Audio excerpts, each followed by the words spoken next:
ಹರೆಯರ ಈಶ್ವರೋ ಗುರುರಾತ್ಮೇತಿ ಮೂರ್ತಿ ಭೇದ ವಿಭಾಗಿನಿ ವ್ಯೋಮವದ್ವ್ಯಾಪ್ತ ದೇಹಾಯ ದಕ್ಷಿಣಾಮೂರ್ತವೇ ನಮಃ. ಜೀವನ ಲಕ್ಷ್ಯ ದೇವನ ಪ್ರಾಪ್ತಿ. ಜೀವನ ಎಂಬುದು ಒಂದು ಯಾತ್ರೆಯಾದರೆ ಅದು ಮುಕ್ತಾಯವಾಗುವುದು ಮುಕ್ತಿಯಲ್ಲಿ. ಮುಕ್ತಿ ಅಂದರೆ ಬೇರೆಲ್ಲದರಿಂದ ಬಿಡುಗಡೆಯಾಗಿ ದೇವರನ್ನು ನಾವು ಸೇರಬೇಕು, ದೇವರಿಗೆ ಹತ್ತಿರವಾಗಬೇಕು. ಎಷ್ಟು ಹತ್ತಿರವಾಗಬೇಕು ಅಂದರೆ ದೇವರು ನಾವು ಬೇರೆ ಬೇರೆ ಎಲ್ಲ ಎನ್ನುವಷ್ಟು ಹತ್ತಿರವಾಗಬೇಕು. ಅದೇ ಜೀವನದ ಪರಮೋದ್ದೇಶ. ಇದಕ್ಕಿರುವ ಅಡ್ಡಿ ಯಾವುದು ಅಂದರೆ ಅನೇಕ ಅಡ್ಡಿಗಳನ್ನು ಹೇಳ್ತಾರೆ. ಅದರಲ್ಲಿ ಒಂದು ಸ್ಥೇಯ. ಸ್ಥೇಯ ಅಂದರೆ ಚೌರ್ಯ. ಚೌರ್ಯ ಅಂದರೆ ಕಳ್ಳತನ. ಕಳ್ಳತನ ಅಂದರೆ ಕದಿಯುವುದು. ಅಂದರೆ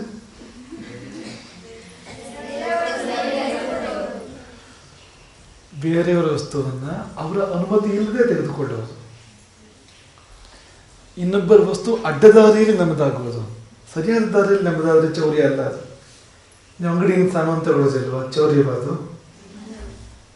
ಯಾಕಲ್ಲ ಅಂದರೆ ಅವನ ಅನುಮತಿ ಇದೆ, ನೀವು ಮೌಲ್ಯ ಕೊಟ್ಟಿದ್ದೀರಿ. ಹಾಗೆ ಎಲ್ಲದ ದಾರಿಯಲ್ಲಿ ನಮ್ಮದಲ್ಲದ ವಸ್ತು ನಮ್ಮದಾಗುವುದು ಕಳ್ಳತನ. ಅದಕ್ಕೆ ಸ್ಥೇಯ ಅಂತ ಹೆಸರು. ಅದು ಮಾಡದೇ ಇರುವುದು ಅಸ್ಥೇಯ. ಇದು ಬೇಕು. ಈ ಅಸ್ಥೇಯ ಎಂಬುದು ಬೇಕು. ನಮಗೆ ದೇವರು ಬೇಕು ಅಂತಾದರೆ ನಾವು ಅಸ್ಥೇಯವನ್ನು ಅಂದರೆ ಕಳ್ಳತನ ಮಾಡದಿರುವುದನ್ನು ನಾವು ರೂಢಿಸ್ಕೊಳ್ಬೇಕು. ಕಳ್ಳತನ ಮಾಡದಿರುವುದನ್ನು ಮನಸ್ಸಿಂದ ಕೂಡ ಕಳ್ಳತನ ಮಾಡಬಾರ್ದು. ಅಸ್ಪೃಹ ರೂಪಂ ತತ್ ಅಂತ ಹೇಳ್ತಾರೆ. ಅದನ್ನು ವಿವರಿಸುವಾಗ ನತು ಚೌರ್ಯ ವಿರತಿ ಮಾತ್ರ, ಕೇವಲ ಕಳ್ಳತನ ಮಾಡದಿರೋದು ಮಾತ್ರ ಅಲ್ಲ ಅದಕ್ಕೆ ಅರ್ಥ. ಮತ್ತೆ ನಮ್ಮದಲ್ಲದ ವಸ್ತುವಿನ ಬಗ್ಗೆ ನಾವು ಆಸೆ ಪಡಬಾರ್ದು, ಸ್ಪೃಹೆಯನ್ನಿಡಬಾರ್ದು. ಅಸ್ಪೃಹ ಆಸೆ ಇಲ್ಲದೆ ಇರೋದು. ಎಲ್ಲೂ ಆಸೆ ಇರಬಾರ್ದು ಅಂತಲ್ಲ. ಯಾವುದು ನಮ್ಮದಲ್ಲವೋ, ಯಾವುದರ ಮೇಲೆ ನಾವು ಕಣ್ಣು ಹಾಕುವುದು ಸರಿ ಅಲ್ಲವೋ, ಕೈ ಹಾಕುವುದು ಸರಿ ಅಲ್ವೋ, ಯಾವುದು ನಮ್ಮದಾಗಬಾರದೋ ಅಂಥ ವಸ್ತುವಿನ ವಿಷಯದಲ್ಲಿ ನಮಗೆ ಆಸೆ ಇರಬಾರ್ದು. ಇದ್ದರೆ ಅದು ಸ್ಥೇಯವಾಗಿ ಹೋಯಿತು. ಮಾನಸಿಕ ಸ್ಥೇಯ ಅದು ಅಂತ, ಮನಸ್ಸಲ್ಲೇ ಪಾಪ ಆಗಿ ಹೋಯಿತು ಅಂತ. ಹಾಗಾಗಿ ಅಸ್ಪೃಹ ಆಸೆ ಇಲ್ಲದೆ ಇರೋದು.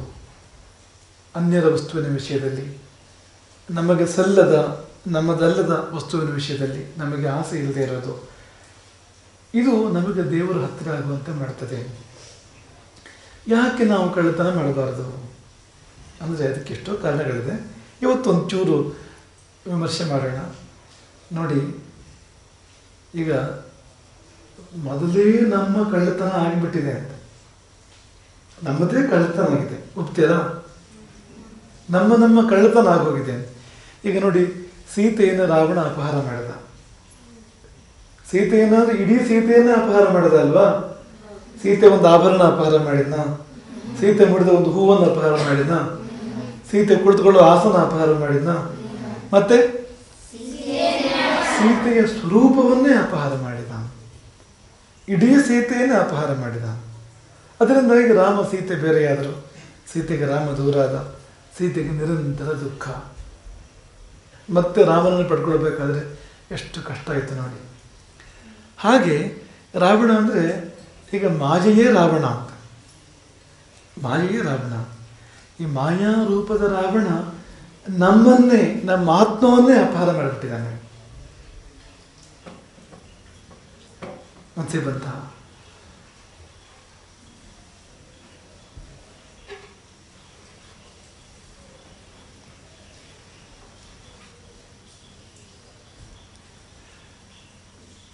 ಮಾಯೆ ಎಂಬ ರಾವಣನಿಂದ ನಮ್ಮ ಸ್ವರೂಪದ ಅಪಹಾರ ಆಗಿದೆ, ನಮ್ಮ ಸ್ವಭಾವದ ಅಪಹಾರ ಆಗಿದೆ. ಇದು ನಮ್ಮ ಸ್ವರೂಪವ ಈಗಿರೋದು ಅಂದರೆ ಅಲ್ಲ. ನಮ್ಮ ಸ್ವರೂಪ ಎಂಥದ್ದಂದರೆ, ನಮ್ಮ ಸ್ವರೂಪ, ನಮ್ಮ ಸ್ವಭಾವ ಅದು ಕೇವಲ ಆನಂದಮಯವಾದದ್ದು, ತೇಜೋಮಯವಾದದ್ದು, ಜ್ಞಾನಮಯವಾದದ್ದು. ಅದು ಅವಿನಾಶಿ. ಅದು ಆದರೆ ಈಗ ನಾವು ಹಾಗಿಲ್ಲ. ನಾವು ಆನಂದಮಯವಾಗಿದ್ದೇವಾ? ಹೇಳಿ ನೀವು, ಆನಂದಮಯವಾಗಿದ್ದೇವಾ? ನಾವು ಯಾವಾಗಲೂ ಆನಂದವಾಗಿದ್ದೇವಾ? ಪೂರ್ಣ ಆನಂದದಲ್ಲಿರಬೇಕು, ಯಾವಾಗಲೂ ಆನಂದದಲ್ಲಿರಬೇಕು. ಹಾಗಿದ್ದೇವ ನಾವು? ನಾವು ಮಧ್ಯೆ ಮಧ್ಯೆ ಬೇಜಾರು ಮಾಡಿಕೊಳ್ತೇವೆ, ಮಧ್ಯೆ ಮಧ್ಯೆ ಸಿಟ್ಟು ಮಾಡಿಕೊಳ್ತೇವೆ ಅಲ್ವಾ? ಮಧ್ಯೆ ಮಧ್ಯೆ ಅಳುತ್ತೇವೆ ನಾವು. ಅರ್ಥ ಏನು? ಆನಂದ ಇಲ್ಲ ನೋಡಿ, ಆನಂದ ಇಲ್ಲ. ಎಲ್ಲೋ ಇರ್ತದು? ಯಾರು ಅಪಹಾರ ಮಾಡಿದ್ರು ಅದನ್ನು? ಯಾರು ಅಂದರೆ ಮಾಯಿ ಅಪಹಾರ ಮಾಡಿದ್ದು. ಈ ನಾವು ನಿಜವಾಗಿ ಜ್ಞಾನಮಯರು, ಜ್ಞಾನ ಸ್ವರೂಪರನ್ನು. ಈಗ ನಮಗೆ ಜ್ಞಾನ ಇದೆಯಾ ಪೂರ್ಣ? ನಮಗೆ ಪರಮಾತ್ಮನ ಜ್ಞಾನ ಇದೆಯಾ? ನಮಗೆ ಆತ್ಮಜ್ಞಾನ ಇದೆಯಾ? ನಮಗೆ ನಮ್ಮ ಆತ್ಮ ಕಾಣ್ತಾ ಇದೆಯಾ? ಇಲ್ಲ ಅಲ್ವಾ? ಎಲ್ಲ ಹೋಯ್ತದು? ಅಪಹಾರ ಆಗಿದೆ. ಅದರದ್ದು ನಮ್ಮ ಜ್ಞಾನದ ಅಪಹಾರ ಆಗಿದೆ, ನಮ್ಮ ಆನಂದದ ಅಪಹಾರ ಆಗಿದೆ. ನಿಜವಾಗಿ ನಾವು ಅವಿನಾಶಿ. ನಮ್ಮ ಮೂಲ ಸ್ವರೂಪ ಹೇಗೆ ಅಂದರೆ ಅದು ಅವಿನಾಶಿ, ಅದು ಅದಕ್ಕೆ ನಾಶವೇ ಇಲ್ಲ. ಆದರೆ ಈಗ ಹಾಗಿಲ್ಲ ಅಲ್ವಾ? ಈಗ ಹುಟ್ಟಿದವರೆಲ್ಲರಿಗೂ ಸಾವು ನಿಶ್ಚಿತ. ಜಾತಸ್ಯ ಹಿ ಧ್ರುವೋ ಮೃತ್ಯು. ಹುಟ್ಟಿತ್ತು ಹೌದು ಅಂತಾದರೆ ಸಾಯೋದು ಕೂಡ ಹೌದು. ಒಂದು ದಿನ ಸಾಯಲೇಬೇಕು. ಒಂದು ಬರ್ತ್ ಡೇಟ್ ಇದೆ ಅಂತಾದರೆ ಒಂದು ಡೆತ್ ಡೇಟ್ ಕೂಡ ಇರಲೇಬೇಕಾಗ್ತದೆ, ಇಲ್ಲದೆ ಇರೋದಿಲ್ಲ ಅದು ಅಂತ ಅಲ್ವಾ? ಆದರೆ ನಮ್ಮ ಸ್ವಭಾವ ಹೀಗಲ್ಲ. ನಾವು ಅಮರರು, ನಾವು ಅಮೃತರು.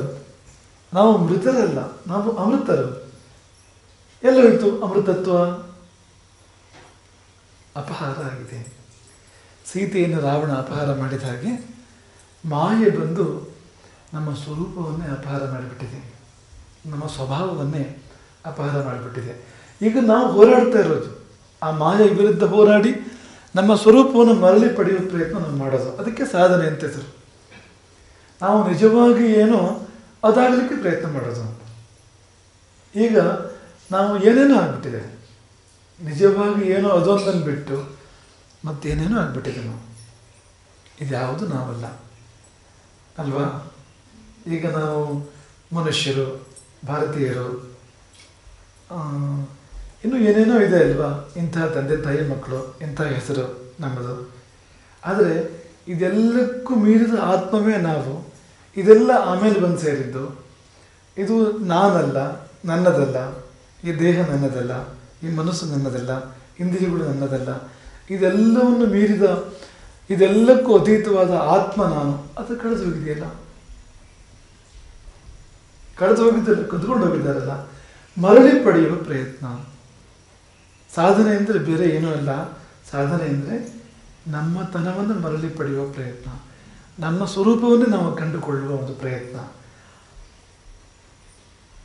ಹಾಗಾಗಿ ಅಪಹಾರದ ವಿರುದ್ಧವೇ ಇದೊಂದು ಹೋರಾಟ. ಒಂದು ರೀತಿಯಲ್ಲಿ ನಾವು ಕಳ್ಕೊಂಡಿದ್ದನ್ನು, ನಮ್ಮಿಂದ ದೂರವಾಗಿದ್ದನ್ನು ನಾವು ಮರಳಿ ಪಡ್ಕೊಳ್ಬೇಕು ಅಂತ, ಮರೆಯಾಗಿದ್ದನ್ನು ಮತ್ತೆ ಗೋಚರಿಸುವಂತೆ ಮಾಡಿಕೊಳ್ಬೇಕು ನಾವು. ಶಂಕರಾಚಾರ್ಯರು ಒಂದು ಸ್ತೋತ್ರ ರಚನೆ ಮಾಡಿದ್ದಾರೆ ಲಕ್ಷ್ಮೀ ನರಸಿಂಹನ ಮೇಲೆ. ಎಷ್ಟೋ ರಚನೆ ಮಾಡಿದ್ದಾರೆ ಅವರು. ಅದರಲ್ಲಿ ಒಂದು ಲಕ್ಷ್ಮೀ ನರಸಿಂಹನ ಮೇಲಿದೆ. ಲಕ್ಷ್ಮೀ ನರಸಿಂಹ ಮಮ ದೇಹಿ ಕರಾವಲಂಬಂ. ಕೇಳಿದಿರಲ್ಲ ನೀವು ಇದನ್ನ? ಲಕ್ಷ್ಮೀ ನರಸಿಂಹ ಮಮ ದೇಹಿ ಕರಾವಲಂಬಂ ಅಂದ್ರೇನು? ನಿನ್ನ ಕೈಯ ಆಲಂಬನವನ್ನು ಕೊಡು ನನಗೆ, ನಿನ್ನ ಕೈ ಆಸರೆಯನ್ನು. ಕರಾವಲಂಬ ಅಂದರೆ ಕೈ ಆಸರೆಯನ್ನು. ಕೈ ಹಿಡಿದು ಎತ್ತು ನನ್ನನ್ನು, ಕೈ ಹಿಡಿದು ನಡೆಸು ನನ್ನನ್ನು. ಲಕ್ಷ್ಮೀ ನರಸಿಂಹ ಮಮ ದೇಹಿ ಕರಾವಲಂಬ. ಅದರಲ್ಲಿ ಒಂದು ಶ್ಲೋಕ ಇದೆ. ಆ ಶ್ಲೋಕ ಹೀಗಿದೆ: ಅಂಧಸ್ಯ ಮೇ ಹೃತ ವಿವೇಕ ಮಹಾಧನಸ್ಯ ಚೋರೈರ್ ಮಹಾಬಲಿಭಿರಿಂದ್ರಿಯ ನಾಮಧೇಯೈ ಮೋಹಾಂಧ ಕೂಪ ಕುಹರೇ ವಿನಿಪಾತಿತಸ್ಯ ಲಕ್ಷ್ಮೀ ನೃಸಿಂಹ ಮಮ ದೇಹಿ ಕರಾವಲಂಬಂ.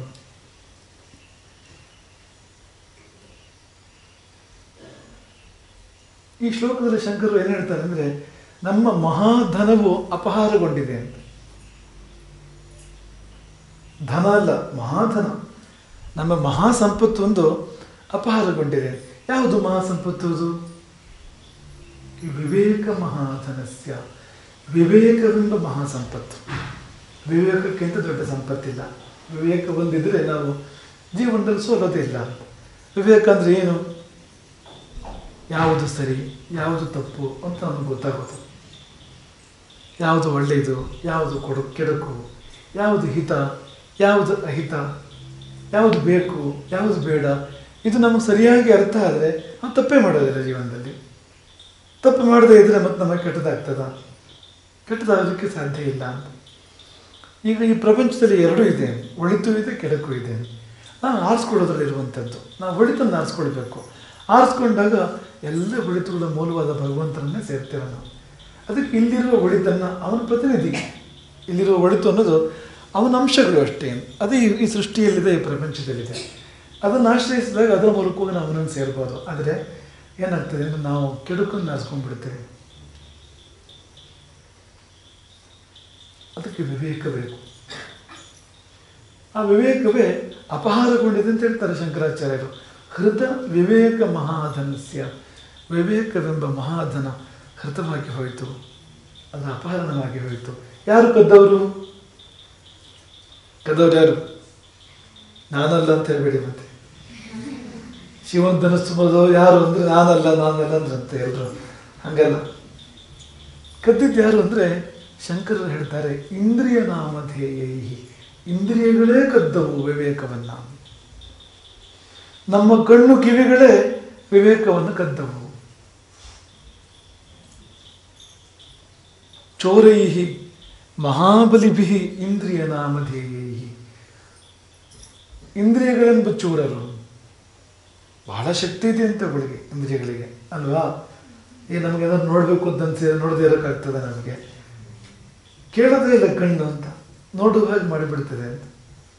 ಈಗ ನೀವು ಗುರುಕುಲದಲ್ಲಿದ್ದೀರಿ, ಬಚಾವ್, ತೊಂದರೆ ಇಲ್ಲ. ಮನೆಯಲ್ಲೇ ಇದ್ದರೆ ಟಿ ವಿಲಿ ಸೀರಿಯಲ್ ಬರ್ತಾ ಇರ್ತದೆ ಅಲ್ವಾ? ನೋಡಬಾರ್ದು ಅಂತಂದ್ರೂ ಕೂಡ ನೋಡಿ ಹೋಗ್ತದೆ. ನೋಡಿ ಅದ್ಯಾಕೆ ಹಂಗಾಗೋದದು? ಈಗ ಎಷ್ಟೋ ಟಿ ವಿಲಿ ಒಳ್ಳೇದು ಬರೋದಿಲ್ಲ ಅಂತಲ್ಲ, ಅಪರೂಪಕ್ಕೆ ಎಲ್ಲರೂ ಒಳ್ಳೇದು ಬರ್ತದೆ. ಆದರೆ ಕೆಟ್ಟದ್ದು ತುಂಬ ಬರ್ತದೆ ಅಲ್ವಾ? ನಮ್ಗೆ ಬೇಡದಿರೋದು ತುಂಬ ಬರ್ತದೆ. ನಮ್ಗೆ ಗೊತ್ತಿದೆ ಅಲ್ವಾ ಬೇಡದಿರೋದು ಅಂತ, ಆದರೂ ಟಿ ವಿ ನೋಡ್ತೇವೆ ಅಲ್ವಾ? ಹೆಂಗೆ ಅದು? ಅದಂಗೆ ಹಂಗಾಗೋದು? ಹಂಗಾಗೋದು ಅಂದರೆ ನಮ್ಮ ಕಣ್ಣೆಂಬ ಚೋರ, ಕಣ್ಣೆಂಬ ಕಳ್ಳ ನಮ್ಮ ವಿವೇಕವನ್ನು ಕದ್ದು ಬಿಟ್ಟಿದೆ. ಇದು ನೋಡಬಾರದು, ಅದೇನು ಒಳ್ಳೇದಲ್ಲ, ತೊಂದರೆ ಅಂತ ಗೊತ್ತಿದ್ರೂ ಹೋಗಿ ನೋಡುವ ಹಾಗೆ ಮಾಡ್ತದಲ್ವ ಅದು. ಐಸ್ ಕ್ರೀಮ್ ಒಳ್ಳೇದಾ? ಆರೋಗ್ಯಕ್ಕೆ ಒಳ್ಳೇದಲ್ವಾ ಐಸ್ ಕ್ರೀಮು? ಅಲ್ವಾ? ಐಸ್ ಕ್ರೀಮ್ ತಿನ್ನೋದಿಲ್ವಾ ಅದನ್ನು ನೀವು? ಮತ್ತೆ ಅದು ಹೇಗೆ ಅಂದರೆ ನಾಲಿಗೆ ಎಂಬ ಚೋರ, ನಾಲಿಗೆ ಎಂಬ ಕಳ್ಳ ಏನು ಮಾಡಿದೆ ಅಂದರೆ ವಿವೇಕವನ್ನು ಅಪಹರಣ ಮಾಡಿಬಿಟ್ಟಿದೆ ಅಂತ. ಐಸ್ ಕ್ರೀಮ್ ಒಳ್ಳೇದಲ್ಲ ಆರೋಗ್ಯಕ್ಕೆ. ಐಸ್ ಕ್ರೀಮಲ್ಲಿ ಏನೆಲ್ಲ ಇರ್ಬೋದು, ಬೇಡವಂತೆಲ್ಲ ಇರ್ಬೋದು. ಯಾವುದನ್ನು ನಾವು ನೆನೆಸಿಕೊಳ್ಳಲಿಕ್ಕೂ ನಾವು ಅಸಹ್ಯ ಪಡ್ತೇವೋ ಅಂಥದ್ದೆಲ್ಲ ಇರ್ಬೋದು ಅದರಲ್ಲಿ. ಗೊತ್ತಿದ್ರು ನಾವು ಹೋಗಿ ತಿಂದ್ಬಿಡ್ತೇವೆ ಅದನ್ನ ಅಂತ. ನಿಮಗೆ ನಮ್ಮ ರಾಮಭದ್ರಾಚಾರ್ಯರು ಒಂದು ಕಥೆ ಹೇಳ್ತಾ ಇದ್ರು ನಮ್ಗೆ ಯಾವಾಗಲೂ. ಕಳ್ಳನರಿ ಕಕ್ಕೆಕಾಯಿ ತಿಂದಂತೆ ಅಂತ ಒಂದು ಕಥೆ ಹೇಳ್ತಾ ಇದ್ರು. ಕಕ್ಕೆಕಾಯಿ ಅಂತ ಒಂದು ಕಾಯಿ ಕಾಡಲ್ಲಿ ಸಿಗುವಂಥದ್ದು. ಅದು ತಿಂದರೆ ನರಿಗೆ ಹೊಟ್ಟೆ ನೋವು ಬರ್ತದಂತೆ. ನರಿಗೆ ಆ ಕಕ್ಕೆಕಾಯಿ ತಿಂದರೆ ಹೊಟ್ಟೆ ನೋವು ಬರ್ತದೆ. ನರಿಗೆ ಗೊತ್ತಿದೆ ಅದು, ಆದರೂ ತಿಂದ್ಬಿಡ್ತದೆ ಅದು ಅಂತ. ಹೋಗಿ ಹೊಟ್ಟೆ ತುಂಬ ತಿಂದ್ಬಿಡ್ತದೆ ಕಕ್ಕೆಕಾಯಿನ, ಹೊಟ್ಟೆ ನೋವು ಬರ್ತದೆ. ಆಮೇಲೆ ಹೊಟ್ಟೆ ನೋವು ಬಂದಾಗ ಹಿಡಿ ಶಾಪ ಆಗ್ತದಂಥದ್ದು ಕಕ್ಕೆಕಾಯಿಗೆ. ಹಾಳಾದ ಕಕ್ಕೆಕಾಯಿ, ಕೆಟ್ಟು ಹೋದ ಕಕ್ಕೆಕಾಯಿ, ನಾಶವಾದ ಕಕ್ಕೆಕಾಯಿ,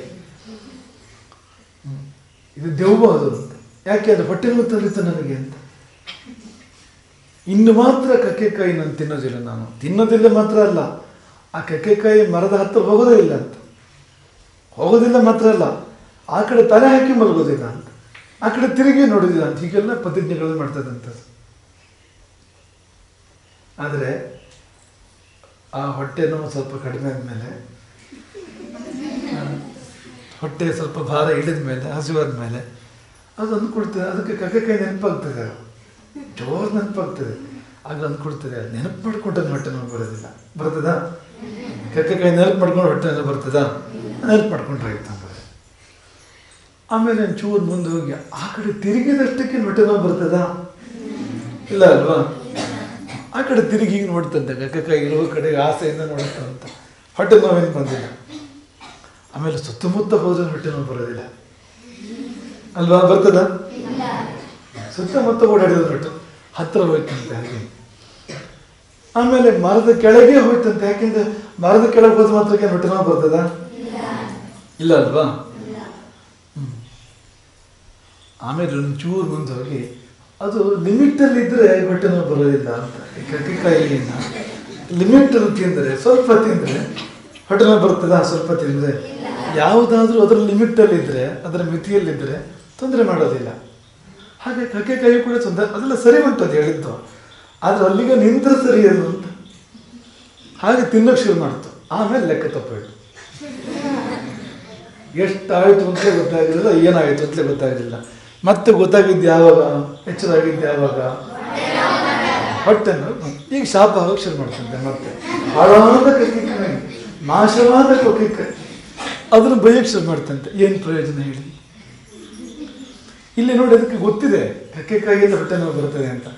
ಆದರೂ ಯಾಕೆ ಹೋಗಿದ್ದದು ಅಂದರೆ, ಚೋರೈ ಮಹಾಬಲಿಭಿರಿಂದ್ರಿಯ ನಾಮಧೇಯೈ ಹೃತ ವಿವೇಕ ಮಹಾಧನಸ್ಯ. ವಿವೇಕವೆಂಬ ಸಂಪತ್ತು ಅದಿದ್ದರೆ, ಅದು ಕೆಲಸ ಮಾಡ್ತಾ ಇದ್ರೆ, ಅದು ನರಿ ಕಕ್ಕೆಕಾಯಿ ತಿನ್ನೋದಿಲ್ಲ, ಅದು ಹೊಟ್ಟೆ ನೋವು ಬರೋದಿಲ್ಲ. ಅದು ಕಳೆದ ಹೋದಾಗಲೇ ಕಕ್ಕೆಕಾಯಿ ತಿನ್ನುವಂಥದ್ದು ಅಂತ ನೋಡಿ. ನೆನಪು ಮಾಡಿಕೊಂಡು ಹೊಟ್ಟೆ ನೋವು ಬರ್ತದೆ ಕಕ್ಕೆಕಾಯಿ, ಇಲ್ವಾ? ಬಂತಲ್ವ ನರಿಗೆ?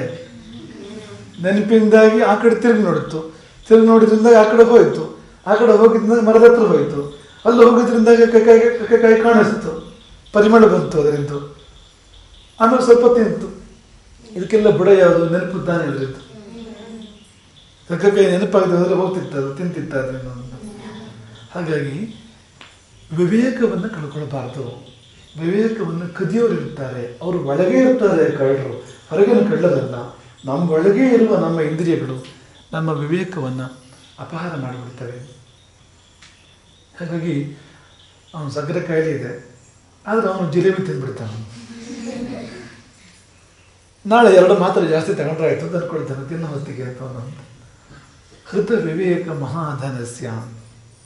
ಇದನ್ನು ಯಾಕೆ ಹೇಳೋದು ಅಂದರೆ, ನಾವು ಕಳ್ಳತನಕ್ಕೆ ಒಳಗಾದವರು ಅಂತ. ನಾವು ಮತ್ತೆ ಅದನ್ನೇ ಮಾಡಿದರೆ ಹೇಗೆ ಹೇಳಿ? ಅದರ ವಿರುದ್ಧ ಹೋರಾಡ್ತಾ ಇರುವಂಥವ್ರು ನಾವು. ನಮ್ಮದು ಅಪಹಾರ ಆಗಿದೆ, ನಮ್ಮ ಸ್ವರೂಪವೇ ಅಪಹಾರ ಆಗಿದೆ. ನಾವು ಅದನ್ನು ಪಡ್ಕೊಳ್ಬೇಕು ಅಂತಿರುವಾಗ ಮತ್ತೆ ನಾವು ತಸ್ಕರಿ ವಿದ್ಯೆಗೆ ಹೋದರೆ ಸರಿಯಾ? ನಾವೇ ಮಾಡಿದರೆ ಸರಿಯಾ? ಅದನ್ನು ನೋಡಿ. ಯಾವುದು ಈಗ ನೋಡಿ, ಈಗ ನಮ್ಮ ಸ್ಥಿತಿ ಅದು ಇವತ್ತು. ನಮ್ಮ ಮೂಲ ಸ್ವರೂಪ ನಮ್ಮ ಆತ್ಮ. ಆತ್ಮವನ್ನು ಕುರಿತು ನಾನು ಅನ್ನೋ ಭಾವನೆ ನಮಗಿಲ್ಲ. ಯಾವುದು ಆತ್ಮವಲ್ಲವೋ ಅದೆಲ್ಲದರ ಬಗ್ಗೆ ನಾನು ಅನ್ನೋ ಭಾವನೆ ಇದೆ. ಈ ದೇಹ ನಾನು ಅಂತ ಅಂದ್ಕೊಂಡಿದ್ದೇವೆ, ಮನಸ್ಸು ನಾನು ಅಂತ ಅಂದ್ಕೊಂಡಿದ್ದೇವೆ, ಇಂದ್ರಿಯಗಳು ನಾನು ಅಂತ ಅಂದ್ಕೊಂಡಿದ್ದೇವೆ. ಹೋಗಲಿ, ಆಮೇಲೆ ಈಗ ಈ ದೇಹದ ಮೇಲೆ ಬಟ್ಟೆ ಹಾಕ್ಕೊಳ್ತೇವೆ, ಬಟ್ಟೆನೂ ನಾನು ಅಂತ ಅಂದ್ಕೊಂಡಿದ್ದೇವೆ ಅಲ್ವಾ?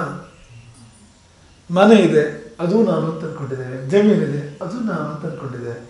ಕೊನೆಗೆ ಹೋಗಲಿ, ನಮ್ಮ ಫೋಟೋ ಇದೆ, ಅದಕ್ಕೂ ಇದು ನಾನು ಅಂತ ತೋರಿಸ್ತೇನೆ. ಅದು ನಾನು. ಅದೇನಿದೆ? ಒಂದಷ್ಟು ಕಾಗದ, ಒಂದಷ್ಟು ಬಣ್ಣ, ಒಂದಷ್ಟು ಮಸಿ, ಏನೋ ಇದೆ, ಅದು ನಾನು. ಅದನ್ನು ನಾನು ಅಂತ. ಈಗ ಇದೇ ನಕಲಿ, ಇದರ ನಕಲಿ ಅದು ಅಂತ, ಅದನ್ನು ನಾನು ತಂದ್ಕೊಳ್ತೇವೆ ಅಂತ. ಹೀಗೆ ನಮ್ಮ ಪರಿಸ್ಥಿತಿ ಮೊದಲೇ ಇದೆ. ಅಂದರೆ ಈಗ ನನ್ನದಲ್ಲದ, ಇವಳೇ ನನ್ನದಲ್ಲ, ಈ ನಾನು ನಂದು ಅಂತ ಯಾವ್ದು ಅಂದ್ಕೊಂಡಿದ್ದೇವೆ ಅದೇ ನಾನಲ್ಲ, ಅದೇ ನನ್ನದಲ್ಲ. ಹಾಗಿರುವಾಗ ಇದಕ್ಕಿಂತ ಹೊರಗಿನ, ಇದಕ್ಕಿಂತ ಆಚೆಗಿನ, ಇದಕ್ಕಿಂತ ದೂರದ ಇನ್ಯಾರಿಗೋ ಸೇರಿದ ಒಂದು ವಸ್ತುವನ್ನು ನಾನು ಅಂತ ತಗೊಂಡ್ರೆ ಮತ್ತಷ್ಟು ಪತನ, ಮತ್ತಷ್ಟು ದೂರ ಹೋಗ್ತೇವೆ ನಾವು ಸತ್ಯದಿಂದ. ಶಂಕರರು ಹೇಳ್ತಾರೆ, ಮೋಹಾಂಧ ಕೂಪ ಕುಹರೆ ವಿನಿಪಾತಿತಸ್ಯ. ನಾನೇ ಕುರುಡ, ಜ್ಞಾನ ಇಲ್ಲ, ಸಾಲದೇ ಇರೋದಕ್ಕೆ ನನ್ನ ವಿವೇಕವನ್ನು ಇಂದ್ರಿಯಗಳೇ ಕದ್ದಿವೆ.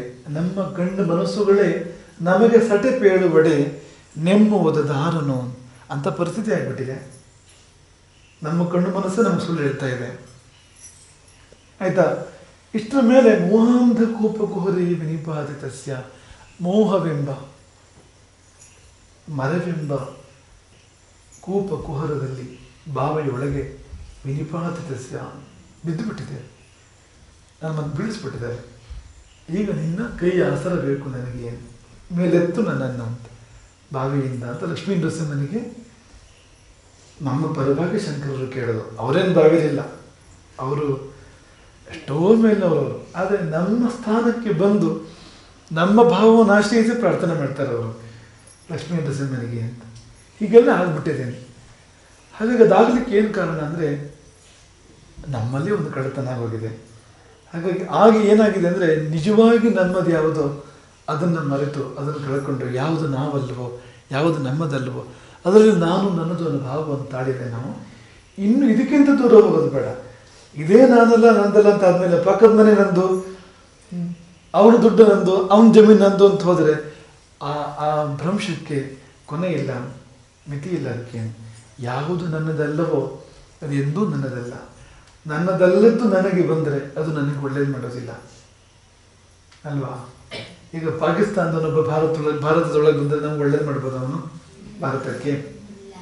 ಯಾಕೆಂದ್ರೆ ವಿದೇಶಿ ಅವನು, ಅವನಿಗೆ ಈ ದೇಶದ ಮೇಲೆ ಏನು ಪ್ರೇಮ ಇದೆ ಹೇಳಿ? ಇಲ್ಲಿ ಸಲ್ಲುವವನಲ್ಲ ಅವನು ಅಲ್ವಾ? ಹಾಗೆ ನಮ್ಮೊಳಗೆ ನಮ್ಮ ಜೀವನದಲ್ಲಿ ನಮ್ಮದಲ್ಲದೆ ಇರುವ ಒಂದು ವಸ್ತು ಬಂದರೆ ಅದು ನಮಗೆ ಕೆಡುಕನ್ನು ಮಾಡ್ತದೆ, ನಮಗೆ ಉಳಿಯೋದಿಲ್ಲ, ನಮಗೆ ದಕ್ಕೋದಿಲ್ಲ ಅದು ಅಂತ. ನೋಡಿ, ಇವತ್ತು ಪೂರ್ತಿ ಮಾಡೋಕ್ಕಿಂತ ಮುಂಚೆ ನಮ್ಗೆ ಏಕಲವ್ಯ ನೆನಪು ಮಾಡ್ತೇವೆ. ನಮಗೆ ಏಕಲವ್ಯ ತುಂಬ ಜೋರಿದ್ದ ಅಲ್ವಾ? ತುಂಬ ಜಾಣ ಅಲ್ವಾ ಏಕಲವ್ಯ? ಹೋಗಿ ದ್ರೋಣಾಚಾರ್ಯರನ್ನು ಕೇಳಿದ, ನನಗೆ ಶಸ್ತ್ರವಿದ್ಯೆಯನ್ನು ಹೇಳ್ಕೊಡಿ ಅಂತ. ಒಪ್ಕೊಂಡ್ರ ಅವರು? ಏನ್ ಮಾಡ್ದ ಏಕಲವ್ಯ? ಅವರ ಮೂರ್ತಿಯನ್ನು ಮಾಡಿಟ್ಟು ಆ ಮೂರ್ತಿಯ ಮುಂದೆ ಬಿಲ್ವಿದ್ಯೆಯನ್ನು ಅಥವಾ ಶಸ್ತ್ರವಿದ್ಯೆಯನ್ನು ಅಭ್ಯಾಸ ಮಾಡಿದ. ಅವನಿಗೆಲ್ಲ ಬಂತು ಅಲ್ವಾ ಶಸ್ತ್ರವಿದ್ಯೆ? ಎಲ್ಲಿಂದ ಬಂತು? ಎಲ್ಲಿಂದ ಬಂತು? ಎಲ್ಲಿಂದ ಬಂತು ಅದು ಅವನಿಗೆ? ಅದು ದ್ರೋಣರಿಂದಲೇ ಬಂತು. ಯಾಕೆಂದ್ರೆ ದ್ರೋಣಾಚಾರ್ಯರ ಪ್ರತಿಮೆಯನ್ನು ಮುಂದಿಟ್ಕೊಂಡಿದ್ದ ಅಲ್ವಾ? ದ್ರೋಣಾಚಾರ್ಯರ ಪ್ರತಿಮೆಯ ಮೇಲೆ ಅವನು ಏಕಾಗ್ರತೆ ಮಾಡಿದ್ದ ಮನಸ್ಸನ್ನ. ಯೋಗ ಬಿದುರು ಹೇಳ್ತಾರೆ ಏನಂದ್ರೆ, ಈಗ ನೀವು ಯಾವುದ್ರ ಮೇಲೆ ಏಕಾಗ್ರತೆ ಮಾಡ್ತೀರೋ ಅಲ್ಲಿರುವ ಸಂಗತಿಗಳೆಲ್ಲ ಹರಿದು ಬರ್ತವೆ ನಮ್ಮ ಕಡೆಗೆ ಅಂತ. ಈಗ ನೀವು ರಾಮನ ಮೇಲೆ ಏಕಾಗ್ರತೆ ಮಾಡ್ತೀರಿ, ಆ ರಾಮನೊಳಗಿನ ಚೈತನ್ಯ ಹರಿದು ಬರ್ತದೆ ನಿಮಗೆ ಅಂತ. ನಾವು ಯಾವುದನ್ನು ಧ್ಯಾನಿಸ್ತೇವೋ, ಯಾವುದನ್ನು ಭಾವಿಸ್ತೇವೋ, ಎಲ್ಲಿ ಮನಸ್ಸನ್ನು ಏಕಾಗ್ರ ಮಾಡ್ತೇವೋ, ಯಾವುದನ್ನು ಅನವರತ ಅನುಸಂಧಾನ ಮಾಡ್ತೇವೋ ಅಲ್ಲಿಯ ಸಂಗತಿಗಳು, ಅದರೊಳಗಿರ್ತಕ್ಕಂಥ ಅನೇಕ ವಿಷಯಗಳು ಹರಿದು ನಮಗೆ ಬರ್ತವೆ. ಹಾಗೆ ಯಾವಾಗ ದ್ರೋಣರ ಆಕೃತಿಯನ್ನು ನಾವು ಧ್ಯಾನ ಮಾಡಿದ ತೊಡಗಿದ್ನೋ, ಅದರ ಮೇಲೆ ಮನಸ್ಸನ್ನು ಏಕಾಗ್ರ ಮಾಡಿದ್ನೋ, ಅವರಲ್ಲಿದ್ದ ವಿದ್ಯೆಗಳು ಆ ಪ್ರತಿಮೆಯ ಮೂಲಕವಾಗಿ ಹರಿದು ಬಂದವು ಏಕಲವ್ಯನಿಗೆ. ಅಲ್ಲಿಂದ ಬಂದಿದ್ದದು ಅಂತ ನೋಡಿ. ನೆನ್ಪಿಟ್ಕೊಳ್ಳಿ, ನೀವು ಯಾರ ಮೇಲೆ ಏಕಾಗ್ರತೆ ಮಾಡಬೇಕು ನಿಮ್ಗೆ ಗೊತ್ತಿರಲಿ. ನೀವು ಯಾವುದನ್ನು ಭಾವಿಸ್ತಾ ಇರಬೇಕು, ಯಾವುದನ್ನು ಯೋಚನೆ ಮಾಡ್ತಾ ಇರಬೇಕು ಅಂತ ಯೋಚನೆ ಮಾಡ್ಕೊಳ್ಳಿ. ಒಬ್ಬ ಸಿನಿಮಾ ನಟನನ್ನು ದಿನೇಡಿ ಯೋಚನೆ ಮಾಡ್ತಾ ಇದ್ರೆ ಅವನಲ್ಲಿ ಏನೆಲ್ಲ ಬೇಡದಿರೋದಿದೆ ಅಷ್ಟು ಬರ್ತದೆ ನಮಗೆ ಅಂತ. ಹಾಗಾಗಿ ಒಳ್ಳೆಯದನ್ನೇ ಸ್ಮರಣೆ ಮಾಡಬೇಕು, ಒಳ್ಳೆಯದನ್ನೇ ಭಾವಿಸಬೇಕು, ಒಳ್ಳೆಯದನ್ನೇ ಅನುಸಂಧಾನ ಮಾಡಬೇಕು. ರಾಮನನ್ನು, ಕೃಷ್ಣನನ್ನು, ಶಂಕರಾಚಾರ್ಯರನ್ನು ಅಂಥವ್ರನ್ನ ಧ್ಯಾನಿಸಿ, ಭಾವಿಸಿ, ಯೋಚಿಸಿ, ಅವ್ರ ಮೇಲೆ ನಮ್ಮ ಮನಸ್ಸು ನಿಂತರೆ ಅಲ್ಲಿಂದ ಶುಭಗಳೇ ಹರಿದು ಬರ್ತವೆ ನಮ್ಮ ಕಡೆಗೆ. ಅದೇ ನೀವೊಂದು ಅಶುಭ ವ್ಯಕ್ತಿಯನ್ನು ನೀವು ಧ್ಯಾನ ಮಾಡ್ತಾ ಕೂತ್ಕೊಂಡ್ರೆ ಆ ಕೆಡುಕೆಲ್ಲ ಹರಿದು ಬರ್ತದೆ ನಮಗೆ. ಜವಾಬ್ದಾರಿ ಅಂತ. ಈಗ ದ್ರೋಣದಿಂದ ಬಂತಲ್ವಾ ಏಕಲವ್ಯನಿಗೆ? ಈಗ ಹೇಳಿ, ದ್ರೋಣರ ಒಪ್ಪಿಗೆ ಇತ್ತಾ? ಹಾಗಾದ್ರೆ ಏನದು? ಅದು ಚೌರ್ಯ. ದ್ರೋಣರ ಒಪ್ಪಿಗೆ ಇಲ್ಲದೆ ದ್ರೋಣರ ವಿದ್ಯೆಯನ್ನ ಯೋಗ ಮಾರ್ಗದ ಮೂಲಕವಾಗಿ ಆತ ಸ್ವಾಧೀನ ಮಾಡ್ಕೊಂಡ, ಅದನ್ನು ಪಡ್ಕೊಂಡ. ಅವ್ರು ಬೇಡ ಅಂತ ಹೇಳಿದ್ರು, ಅವ್ರು ಕೊಟ್ಟಿರಲಿಲ್ಲ ಅಲ್ವಾ? ಅವರು ಕೊಡದೇ ಇದ್ದಾಗ ಒಂದು ಟೆಕ್ನಿಕ್, ಒಂದು ತಾಂತ್ರಿಕತೆಯನ್ನು ಆಶ್ರಯಿಸಿ ಅವನದನ್ನು ಪಡ್ಕೊಂಡಲ್ಲ ಗುರ್ತಿ. ದಕ್ಕಿತ ಅವನಿಗದು, ಅವನಿಗೆ ಉಳಿತದು. ಕೊನೆಗೆ ಆಲೋಚನೆ ಮಾಡಿ, ಏನಾಯ್ತು ಕೊನೆಗೆ? ದ್ರೋಣರು ಹೆಬ್ಬೆರಳನ್ನು ಕೇಳಿದ್ರು, ಏಕಲವ್ಯನ ಹೆಬ್ಬೆರಳನ್ನು ಕೇಳಿದ್ರು. ಹೆಬ್ಬೆರಳಿಲ್ಲದೆ ಆ ಬಗೆಯ ಕುಶಲತೆಯಿಂದ ಬಾಣ ಪ್ರಯೋಗ ಮಾಡೋಕ್ಕಾಗೋದಿಲ್ಲ. ಆ ಬಗೆಯ ಕುಶಲತೆಯಿಂದ ಶಸ್ತ್ರಪ್ರಯೋಗ ಮಾಡೋಕ್ಕಾಗೋದಿಲ್ಲ. ನೋಡಿ, ಬಿಲ್ವಿದ್ಯೆ ಹೋಯಿತು, ಆ ಶಸ್ತ್ರವಿದ್ಯೆ ಹೋಯಿತು, ಹೋಗುವಾಗ ಹೆಬ್ಬೆರಳು ಹೋಯಿತು ಜೊತೆಗೆ. ಅದಾದ್ರೂ ಇರ್ತಿತ್ತ? ನಮ್ಮದಲ್ಲದ್ದು ನಮಗೆ ಬಂದು ಸೇರಿದರೆ ಅದು ಹೋಗ್ತದೆ ಖಂಡಿತ. ಹೋಗುವಾಗ ನಮ್ಮದನ್ನು ತಗೊಂಡು ಹೋಗ್ತದೆ,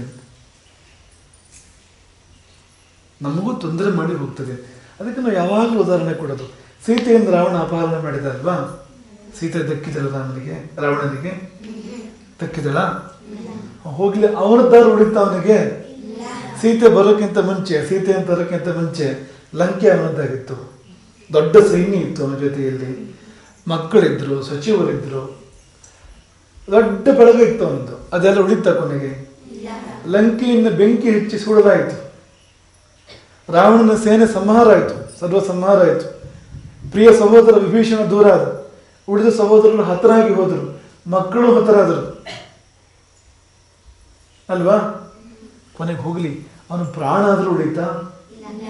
ಶರೀರ ಉಳಿತ ಅವನದ್ದು? ಏನ್ ಮಾಡಿದಾರಾಯ್ತು ಹೇಳಿ? ನಮ್ಮದಲ್ಲದ ವಸ್ತು ನಮಗೆ ಬಂದು ಸೇರಿದರೆ ಅದು ನಮ್ಮಲ್ಲಿ ಉಳಿಯೋದಿಲ್ಲ ಮಾತ್ರ ಅಲ್ಲ, ಹೋಗುವಾಗ ನಮ್ಮದನ್ನು ತಗೊಂಡು ಹೋಗ್ತದೆ. ಅನರ್ಥ ಪರಂಪರೆಯೇ ನಿರ್ಮಾಣ ಆಗ್ತದೆ. ಅದಿರುವವರೆಗೆ ನಮಗೆ ತೊಂದರೆ ತಪ್ಪಿದ್ದಲ್ಲ, ತೊಂದರೆ ಮಾಡ್ತಾನೆ ಇರ್ತದೆ ನಮಗದು. ಹಾಗಾಗಿ ಎಂದೂ ಸ್ಥೇಯಕ್ಕೆ ಮನ ಮಾಡಬಾರದು. ಭಗವಂತ ನಮ್ಮ ಮೇಲೆ ಬೇಸರ ಮಾಡಿಕೊಳ್ತಾನೆ. ನಿನಗೆ ಅಂತಲೇ ನಾನು ನಿನಗೆ ಶರೀರ ಕೊಟ್ಟೆ, ಮನಸ್ಸು ಕೊಟ್ಟೆ, ಇಂದ್ರಿಯಗಳನ್ನು ಕೊಟ್ಟೆ, ನಿನಗೇನು ಒಂದಿಷ್ಟು ಕೊಟ್ಟಿದ್ದೇನೆ, ನಿನ್ನ ಜೀವನದಲ್ಲಿ ಬೇಕಾದಷ್ಟು ನಿನಗಿದೆ, ನಿನಗೇನು ತೊಂದರೆ ಇಲ್ಲ. ಆದರೆ ನೀನು ಅದನ್ನು ಬಿಟ್ಟು ನಾನು ಇನ್ನೊಬ್ಬರಿಗೆ ಅನ್ನೋ ಕೊಟ್ಟಿದ್ರೆ ಅದ್ರ ಮೇಲೆ ಕಣ್ಣು ಹಾಕಿ ಕೈ ಹಾಕಿದೆಯಲ್ಲ. ನಾನು ಇನ್ನೊಂದು ಜೀವಕ್ಕೆ ಕೊಟ್ಟಿರುವಂಥ ವಸ್ತುಗಳನ್ನು ನೀನು ಕಿತ್ಕೊಂಡಿಲ್ಲ, ತಪ್ಪುಗಾರ ನೀನು ಅಂತ ದೇವರು ನಮ್ಮನ್ನು ದೋಷಿಯಾಗಿ ಪರಿಗಣಿಸ್ತಾನೆ, ದೂರ ಮಾಡ್ತಾನೆ ನಮ್ಮನ್ನು. ಹಾಗಾಗ್ಬೇಕಾ? ಹಾಗಾದರೆ ಎಲ್ಲ ಹೊಸೆ ನಿರಕರ್ಮೋಪಾತ್ತಂ ವಿತ್ತಂ ತೇಲ ವಿನೋದಯ ಚಿತ್ತಂ. ನಮ್ಮ ಕರ್ಮದಿಂದ ನಮಗೇನು ಸಂಪತ್ತು ಪ್ರಾಪ್ತ ಆಗ್ತದೋ ಅದರಲ್ಲಿ ನಾವು ಸಂತೋಷ ಪಡಬೇಕು. ನಮ್ಮದೆಲ್ಲದರ ಮೇಲೆ ಎಂದೂ ನಾವು ದೃಷ್ಟಿ ಹಾಯಿಸಬಾರ್ದು, ಆಸೆ ಪಡಬಾರ್ದು. ಅದನ್ನು ಪಟ್ಟರೆ ಸ್ಥೇಯ ಅದು ಅಂತ, ಆಸೆ ಪಟ್ಟರೆ ದೋಷ ಅದು ಅಂತ. ಉದಾಹರಣೆ ಏಕಲವ್ಯನ ಬಗ್ಗೆ ನಮ್ಗೆ ಒಂದಿಷ್ಟು ಮಾತ್ರ ಗೊತ್ತು. ಎಂಥ ಏಕಲವ್ಯ, ಅವನು ದ್ರೋಣಾಚಾರ್ಯರ ವಿದ್ಯೆ ಹೇಳ್ಕೊಡದೆ ಇದ್ದರೂ ಪ್ರತಿಮೆ ಮುಂದೆ ಸಾಧನೆ ಮಾಡಿ ಅವನೆಲ್ಲ ಹಾಗೆಲ್ಲ ಅಂದ್ಕೊಳ್ತೇವೆ ನಾವು. ಅಲ್ಲ, ಅವನಲ್ಲಿ ಕುಶಲತೆ ಇದ್ದಿದ್ದು ಸುಳ್ಳಲ್ಲ, ಅವನಲ್ಲಿ ಅಂತ ಏಕಾಗ್ರತೆ ಇದ್ದಿದ್ದು ಸುಳ್ಳಲ್ಲ, ಕೈಚಲಕ್ಕೂ ಸುಳ್ಳಲ್ಲ. ಬಗಳುವ ನಾಯಿಯ ಬಾಯಿಗೆ ಬಾಣಗಳನ್ನು ಪ್ರಯೋಗ ಮಾಡಿ ಅವನು ಬಾಯಿಯನ್ನು ತುಂಬಿಸ್ತಾನವನು ಅಂತ ಶಬ್ದವೇದಿಕೆ ಮೂಲಕವಾಗಿ ಅಷ್ಟು ಕುಶಲತೆ ಸಂಪಾದನೆ ಮಾಡ್ತಾನೆ. ಆದರೆ ಯಾರಿಂದ ಬಂತು ಆ ವಿದ್ಯೆ ಅವರ ಅನುಮತಿ ಇಲ್ಲದಿರೋದ್ರಿಂದ ಅದು ಚೌರ್ಯವಾಗಿ ಪರಿಣಮಿಸ್ತು. ಅದು ಅವನಿಗೆ ವರವಾಗಲಿಲ್ಲ, ಅದು ಅವನಿಗೆ ಶಾಪವೇ ಆಯಿತು, ಅದು ಅವನಿಗೆ ದಕ್ಕಲಿಲ್ಲ. ವಿದ್ಯೆ ಕೊನೆಗೆ ಇರುವುದು ಹೋಯಿತು. ನಮಗೆ ಸಲ್ಲದುದು ನಮಗೆ ಬಂದವರ ಪರಿಣಾಮ ಏನು ಅಂದರೆ ಇರುವುದು ಹೋಯಿತು, ಹುಟ್ಟುತ್ತಾ ಬಂದ ಹೆಬ್ಬೆರಳೆ ಹೋಯಿತು. ಹಾಗಾಗಿ ಎಂದೂ ಸ್ಥೇಯಕ್ಕೆ ಮನ ಮಾಡಬಾರದು. ಯಾಕೆಂದರೆ ನಿಜವಾಗಿ ನಾನು ಏನೋ, ನಿಜವಾಗಿ ನನ್ನದೇನೋ ಅದು ಬೇಕು ನಮಗೆ, ಅದನ್ನು ಮರಳಿ ಪಡ್ಕೊಳ್ಬೇಕು ಅನ್ನೋ ಹೋರಾಟ ಸಾಧನೆ ಆಗಿದ್ದರಿಂದ, ಅಲ್ಲಿ ನನ್ನ ಮನಸ್ಸಿರಬೇಕಾಗಿದ್ದರಿಂದ ಮತ್ತೆ ನಾವು ಆ ತಸ್ಕರತೆಯ ಕಡೆಗೆ, ಚೌರ್ಯದ ಕಡೆಗೆ ನಾವೆಂದೂ ಹಾಗಿದ್ದಾಗ ಭಗವಂತ ಒಲಿತಾನೆ, ಭಗವಂತ ಅನುಗ್ರಹಿಸಿಕೊಡ್ತಾನೆ. ಅಂತಹ ರುಚಿತದಲ್ಲಿ ಯಾರು ಜೀವನ ಮಾಡ್ತಾರೋ ಅವರಿಗೆ ಕಡಿಮೆ ಆಗದಂತೆ ಭಗವಂತನೇ ನೋಡಿಕೊಳ್ತಾನೆ. ಹರಿ